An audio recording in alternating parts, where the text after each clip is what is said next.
Hello. Thank you for visiting our museum. As you can see, we have an interactive display set up for you.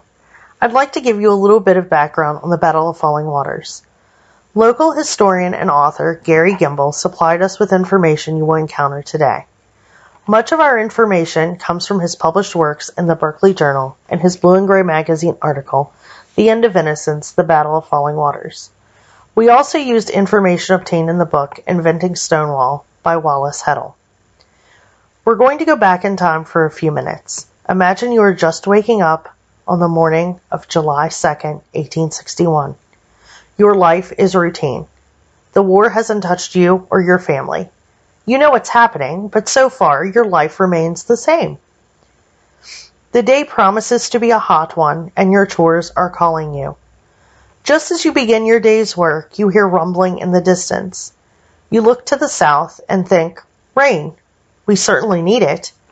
But as you begin to turn back toward your daily chores, you see smoke in the distance. The war has come home. Well, you can relax, at least for today. The Battle of Falling Waters was not a battle in the real sense.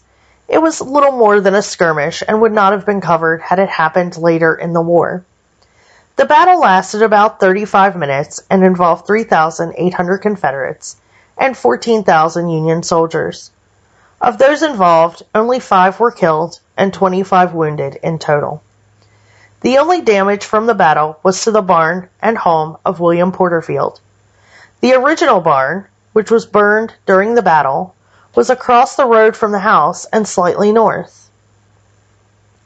The skirmish was, in fact, the catalyst for the Confederate victory at First Manassas.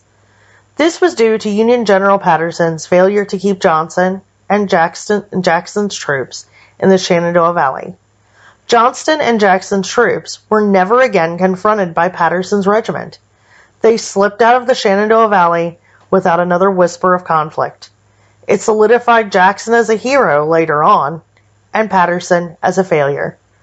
Jackson, as a devout Presbyterian, sought to maintain at least the appearance of modesty. Jackson was able to remain cool as a cucumber during the skirmish. Jackson never explained anything, while, conversely, General Patterson spent the remaining 20 years of his life explaining his actions, or rather inaction. It is my hope that by visiting our exhibit you will be entertained, educated, and inspired by what you find here. I sincerely hope you enjoy our exhibit here at the museum. Please visit us again.